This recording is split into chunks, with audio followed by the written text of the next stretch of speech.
Olá, amigos da Rede Opinião TV, está começando mais um programa Saúde na TV, um programa que é feito para o seu bem-estar e qualidade de vida. São sempre informações e dicas que nós procuramos trazer até você, para que você possa entender muitas patologias, doenças, coisas, dicas que às vezes, muitas vezes, no dia a dia você tem dúvida. Está conosco hoje, nos nossos estúdios, o Dr. Rogério Jorge Castro. Ele é hematologista e atua também na área de oncologia, no serviço de oncologia e quimioterapia da Santa Casa. E é com ele que nós vamos estar falando um pouco sobre a hematologia. Você sabe o que é hematologista? Né? A ação do médico hematologista, do oncologista. Nós vamos falar algumas coisas nessa área que eu tenho certeza que você talvez não saiba, dicas novas, interessantes, para que você possa ter uma qualidade de vida e saúde melhores. Rogério, um prazer. O prazer é meu estar aqui com você, Eliseu. E nós vamos estar batendo um papo com o Dr. Rogério. Rogério, você dizia há pouco para mim que você não era arense, não. Você veio de Bauru, né? Fala um pouquinho disso aí. Eu sou marilhense de nascimento e moro em Bauru e trabalho em Bauru já há quase 20 anos. E acho que uns mais de 10 anos, exato, também está trabalhando aqui em Araras, no serviço de quimioterapia. Sim, você junto com o Dr. Fábio, o Dr. Alessandro, o Dr. Oswaldo, né? Isso. Fazem parte, então, da equipe de oncologia e quimioterapia. Isso. Oncohematologia da Santa Casa. Sim. Isso. E você, como você me dizia há pouco, você é hematologista, mas também atua nessa área da oncologia já há muitos anos, né? Sim.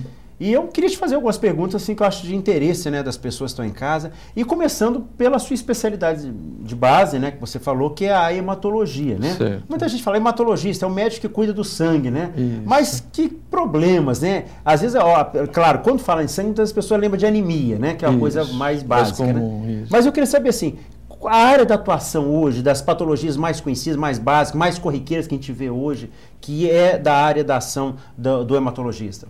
Existe tanto a hematologia clínica, que está relacionada com as anemias, os distúrbios de coagulação, as doenças de alteração de leucócitos, e tem a oncohematologia, que cuida das leucemias, aguda e crônica, e dos linfomas, os Hodgkins, os não Hodgkins. Então, tem tanto a parte da hematologia clínica, que é a parte benigna da hematologia, e a oncohematologia, que são os tumores oncohematológicos, digamos assim, que é os linfomas, leucemias, os mielomas. Então eu queria só, aproveitando essa didática e esse gancho que você deu da oncologia clínica e a hemato ou oncohematologia, né? Sim. Falando um pouquinho dessas coisas mais básicas que a gente vê no dia a dia, que é, por exemplo, anemia, né? Certo. Anemia, a gente sabe que existem várias causas, mas algumas causas assim, mais importantes que normalmente são abordadas pelo clínico, né? Perfeito. Mas hoje é importante muitas vezes um paciente que está tratando de anemia, ele sugerir, pedir ao seu clínico, né, que está acompanhando, falar, mas eu queria ter uma consulta, eu queria ouvir um especialista, a investigar melhor. Isso é possível? Vocês atuam também assim? É uma pergunta importante e extremamente interessante, porque a anemia, ao contrário que todo mundo pensa, não é uma doença. A anemia é um sintoma, digamos, um sintoma e um sinal, digamos assim, como uma febre. A febre não é doença, ela representa um sintoma, um sinal de uma outra doença. Um alarme, né? Um alarme, isso. A anemia é a mesma coisa. A anemia ela pode ser desde as anemias carenciais, que a grande maioria imagina que a anemia seja só as anemias carenciais, que é a falta de ferro, vitamina B12 e ácido fólico, ou por deficiência de ingesta, ou por deficiência de absorção, ou por perda, que são as anemias carenciais. Tem as anemias hereditárias, né, que as mais comuns é a talassemia ou traço talassêmico, a anemia falciforme ou traço falciforme, e as anemias hemolíticas hereditárias, que são menos comum, mas que também estão aí, que é a esferocitose e a leptocitose. Isso aí é só por uma definição. A grande importância de procurar o especialista é que a grande maioria dos médicos estão mais aptos e devem ser assim a tratar as anemias carenciais. E, num primeiro momento, eles acabam conduzindo a anemia como uma interpretação de ser uma anemia carencial e assim começa a tratar. O importante é, se uma vez tratando o início de uma anemia, essa anemia persiste, aí cabe a investigação do que levou à anemia, né? Porque ela é secundária a alguma coisa, entendeu? E essa coisa pode ser somente uma gastrite, como pode ser um tumor, entendeu? Pode ser a deficiência de absorção, como ela pode ser deficiência de uma absorção mais séria, algumas alterações na mucosa, que há necessidade de atuação do especialista, sim, entendeu? Não sei se fui claro. Não, deu para já entender, mas eu vou aos pouquinhos tirando de você algumas dúvidas que eu acho que é interessante, que muita gente tem em casa, né? Da anemia, hoje, eu me lembro quando eu era criança, né? Já vai há alguns anos isso. Faz pouco tempo. Mas a alimentação nossa era muito mais simples e menos industrializada nos nossos dias. Que né? hoje, era arroz, o feijão, tinha que comer feijão porque tinha ferro, minha avó, minha mãe falava isso, sim. A beterraba, a couve, o bife de fígado, eram as coisas básicas. Eu percebi ao longo da minha vida, né, e tudo, essa industrialização, fast food, etc. E hoje a gente vê que muitas crianças, hoje a Sociedade Brasileira de Pediatria tem uma preocupação com a questão da obesidade. Sim. Né? E muitas vezes, a minha pergunta é essa, a alimentação dos nossos dias hoje, ela de alguma forma, embora tenha engordado as pessoas, mas muitas vezes você pode encontrar crianças obesas com anemia ou com alguma deficiência? Pode, é bastante comum o obeso ter anemia, parece um paradoxo, mas é muito comum. Por quê? A pessoa pode ter uma alimentação rica em carboidrato, e pobre em ferro, pobre em ácido fólico, pobre em vitamina B12. Os alimentos principais que podem oferecer esses 3 substratos que são necessários na hemoglobinização, que é a formação da molécula de hemoglobina, que essa sim, quando está baixa, leva à anemia, é basicamente as carnes vermelhas, as verduras, os verdes escuros no geral e as frutas. Você sempre comendo um pedaço de carne vermelha, junto com muita fruta, verdura e legumes, você sempre vai estar suprindo essa demanda desses 3 substratos que a gente diz como essenciais para a hemoglobinização. Né? Então, o fato de você ser obeso, você pode estar comendo muito carboidrato, com baixo ferro, baixo ácido fólico, baixa vitamina B12 e a absorção não ser o suficiente. Embora, num indivíduo jovem, a absorção, mesmo que a ingesta for pequena, ela acontece bem. É importante salientar que a deficiência de absorção, mesmo se alimentando, comendo ferro, B12, ácido fólico, você acaba não tendo a absorção adequada depois dos 55 anos, quando você começa a ter o que a gente chama de atrofia da mucosa gástrica. Então, todo mundo, a partir dos 55 anos, já tem déficit de absorção. E à medida que a idade progride, essa deficiência acaba sendo maior. Daí, muito comum a anemia, principalmente a megaloblástica, que é a anemia por falta de B12 e ácido fólico no idoso. Embora, hoje em dia, com um monte de erros alimentares e uso abusivo de muitos medicamentos por conta própria da gente mesmo, você acaba estimulando essa atrofia e mais precocemente você pode ter essa anemia por deficiência de absorção, entendeu? E, Rogério, aí você falava como uma idade mais ou menos que define aí, a partir dos 55, então, essa atrofia da mucosa gástrica levando a isso. E a minha pergunta, então, hoje, tem indicação de todo homem e mulher após 55 anos fazer reposição, vamos dizer, tomar o suplemento? É muito frequente, É claro que é sempre importante fazer o hemograma e dosar mesmo o ácido fólico, a B12 e a ferritina, porque mediante a deficiência que deve ser reposto.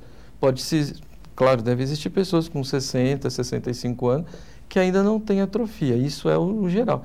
Mas sempre que tiver uma anemia no idoso, eu acho interessante procurar um especialista para se saber a causa, inclusive a de deficiência de absorção. Até porque ela pode ser os sintomas de outros tipos de doenças, inclusive as doenças neoplásicas, né? Às vezes um tumor gástrico, um tumor de estômago, pode começar como o primeiro sintoma, ou primeiro sintomas de anemia, o primeiro sinal de anemia. E aí servir para estar investigando e chegar a esse diagnóstico. E a reposição medicamentosa, né, ela é satisfatória e consegue-se contrabalançar, ou seja, Sim, essa... Corretamente. Você tem os valores e existe até regrinhas para se repor quantidade de ampolas de ferro ou quantidade de comprimidos de ferro, quantidade de comprimidos ampolas de B12 e os comprimidos de ácido fólico. Você tem uma reposição quase que matemática e a resposta ela é legal. Desde que você corrija, né, se for uma perda, se você corrigiu a perda, né, a gente falando só na deficiência de absorção, né. Fábio, você falava em algumas causas, né? Inclusive tumor gástrico e outras causas. Mas existem aquelas causas mais simples. A gente sabe que, por exemplo, as mulheres, de uma forma geral, tendem a ter um certo grau de anemia ou o hemoglobina, o hematócrito, esses valores um pouco mais abaixo em função da menstruação. Isso. E isso aí é importante, você assim, aquela mulher que, por exemplo, tem uma menstruação frequente, as dismenorreias, hipermenorreias, enfim, isso é importante estar atento a isso. É a causa mais frequente da mulher na idade fértil, né, que a mulher ainda menstrua. A principal causa de anemia ferropriva é a exposição que o trato geniturinário perde com a menstruação mensal, né? E a reposição, nesse caso, deve ser feita de maneira correta e, às vezes, existe até a necessidade de atuação do ginecologista no sentido de estar diminuindo, minimizando a perda menstrual, quer medicamentosa, quer até com métodos invasivos, né? Que existe tipo estereoscopia, que é onde você retira o endométrio, diminui isso, porque às vezes a esfoliação é tão grande que às vezes você tem dificuldade de manter uma hemoglobina adequada em períodos que a mulher menstrua muito. E também às vezes lá na frente, no climatério, as miomatoses, levando a metrorragias, também seria outra... Também, é outra fase que você pode. Na verdade, não é tão intensa quanto, mas também pode acontecer, até porque já é a fase onde a absorção é menor, aí você acaba tendo esfoliação com a perda, aí a necessidade de reposição acaba sendo maior, principalmente na questão do ferro, né? Sim. Hoje, assim, alguns alimentos que a gente sabe que hoje tem como fast food, muitas vezes os jovens, adolescentes ingerem muito. A Sociedade Brasileira de Hematologia tem tido cuidado, campanhas, alguma orientação nesse sentido, assim, de orientar, né, principalmente os jovens e adultos também entram nesse aspecto. Com relação a esse tipo de alimentos hoje, assim, existe... Sempre o objetivo de estar orientando, sempre com o objetivo de ter uma alimentação o mais natural possível, o mais saudável possível. Mas se você percebe, as grandes redes, elas têm informado, né, tipo, sem entrar em nenhuma marca, a quantidade que se tem de ferro. Eu já vi isso em alguns produtos famosos aí que se tem nessas redes que você mencionou, né? Na verdade, já existe a atuação da especialidade e existe uma resposta de algumas empresas sérias, famosas que se tem aí, sim, né? Mas realmente, digamos assim, no conjunto de um alimento, sempre acaba tendo quantidades menores do que de uma refeição habitual, comum, de casa, que é uma carne, uma fruta, uma verdura, legumes, né, um pouquinho de carboidrato, que seria a alimentação ideal diária, né? Nessa avaliação, vamos dizer assim, todo ser humano, depois de uma certa idade, existem aquela série de exames preventivos, né? Sim. Eu, como urologista, indivíduo PSA, Sim. As mulheres, o Papai Nicolau, aqueles exames preventivos. Perfeito. Na área da hematologia, por exemplo, um hemograma anual é importante?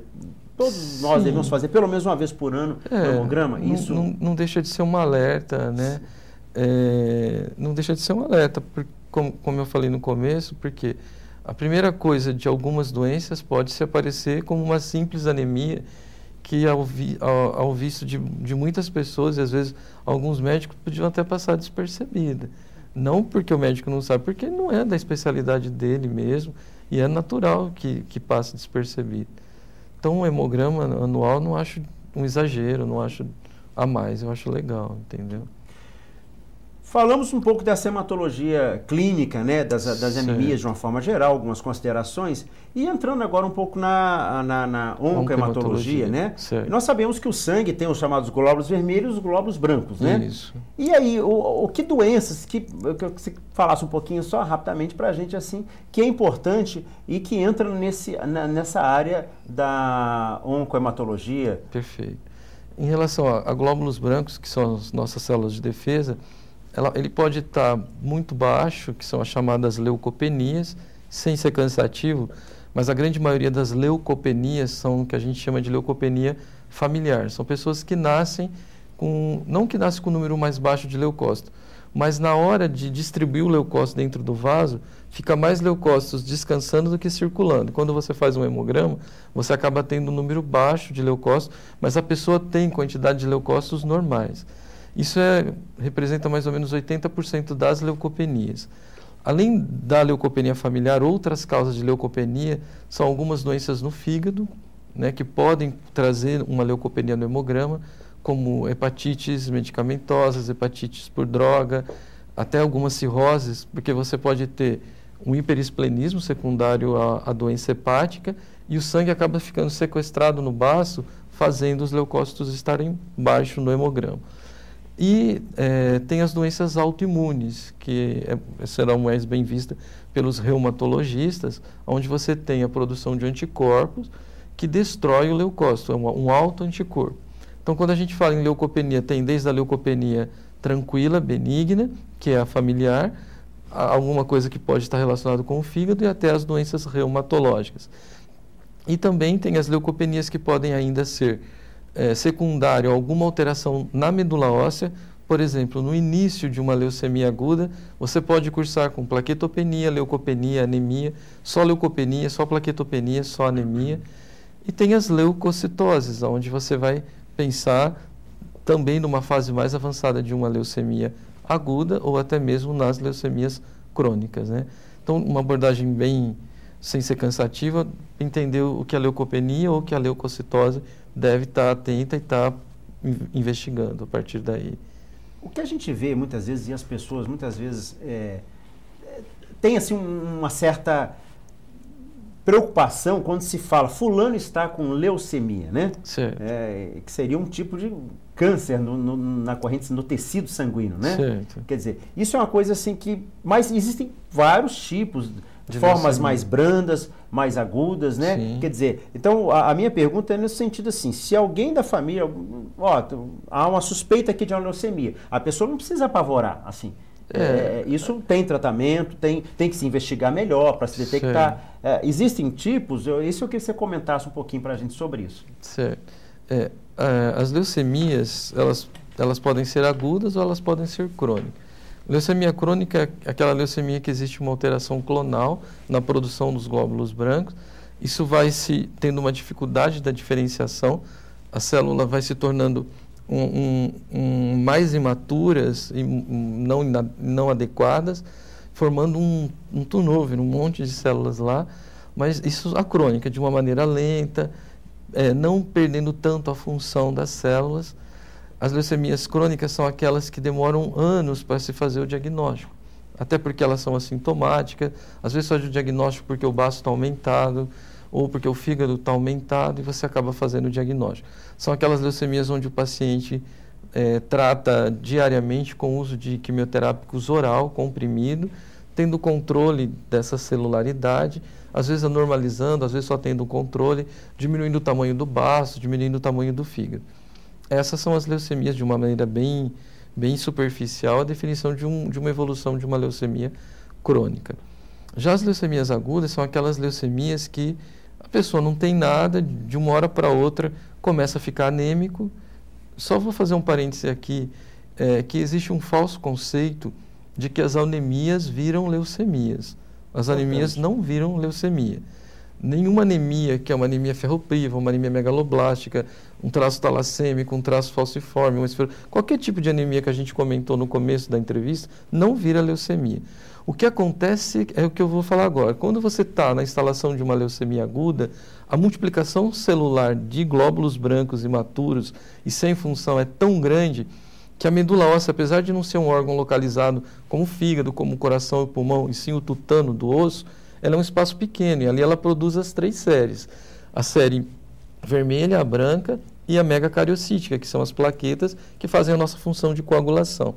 Quando você produz muito glóbulos brancos, esse espaço, que não é bem definido, mas que ele é real, ele não sobra espaço para você produzir plaquetas de maneira suficiente e os glóbulos vermelhos, e acaba cursando com anemia, por uma falta de produção, porque não existe espaço na medula óssea. Então, na evolução de uma leucemia aguda, você acaba cursando com uma anemia. Não que a anemia evolui para a leucemia. Existe o falso conceito porque a pessoa está com sintomas de anemia, está tendo mancha roxa, sangramento, porque a plaqueta também está baixa, porque não existe espaço na medula para produzir as plaquetas, que são as células da coagulação, e as pessoas também começam a ter alguns sintomas de infecções de repetição. Por quê? Tem muito glóbulos brancos, mas ao contrário do que eu falei nas leucemias crônicas, que eles têm muito, mas alguns ainda têm a função, tem muito na leucemia aguda, mas ele não tem muita função de defesa. Então, qual que é a tríade clássica de quem vai ter uma leucemia aguda? Anemia, uma vulnerabilidade, uma susceptibilidade aumentada às infecções, pneumonia, infecção de garganta, infecção de urina, qualquer infecção, e as manchas roxas, entendeu? Então, a pessoa que estava com aquela anemia, daí umas 3 semanas tem o diagnóstico de leucemia, vem o falso conceito de que uma anemia evoluiu para uma leucemia. Mas é importante dizer que a anemia, como eu falei desde o começo, ela fazia parte de um sinal e sintomas de uma doença que é uma leucemia aguda que já começou como leucemia. E sim a leucemia que produziu anemia durante a evolução dessa doença. E não uma leucemia que evoluiu para... E não uma anemia que evoluiu para uma leucemia. Eu achei muito interessante o que você falou agora, Rogério, porque vez ou outra a gente vê, principalmente dentro dessa tríade que você colocou aqui, que são infecções de uma forma geral, sim, anemia e manchas roxas na pele, porque por conta até dessas manchas roxas, muitas pessoas às vezes procuram o clínico, a nós mesmos, chegando apavorados que começou a aparecer algumas manchas roxas e porque tem alguma história na família de alguém conhecido que o quadro de leucemia começou assim. Sim. Então, é importante assim, não apavorar e tudo mais. Começou a aparecer manchas roxas, está tendo infecções de repetição. Isso, tratou de uma pneumonia não melhora, uma amidalite não melhora, alguma coisa está errada. Né? E aí tem que procurar realmente um especialista, um hematologista, sim, porque às vezes um simples hemograma também não vai dar um diagnóstico, vai precisar de uma investigação sem dúvida, a mais. Sem dúvida. Às vezes o hemograma ele sugere e alerta para outros exames complementares, né? Rogério, ainda outra área que a gente vê que as pessoas ficam muito preocupadas é quando surgem gânglios às vezes, né? Perfeito. E fulano começou com um caroço aqui, uma íngua, né? Como é chamado os gânglios, né? E às vezes tem alguma coisa a ver com o sistema também linfático, hematológico e tudo. Perfeito. O que você podia falar assim, de forma bem simples, só para os nossos que estão em casa? Sempre que qualquer colega clínico, pediatra ou outra especialidade vê um gânglio, sempre deve encaminhar para o hematologista, sim.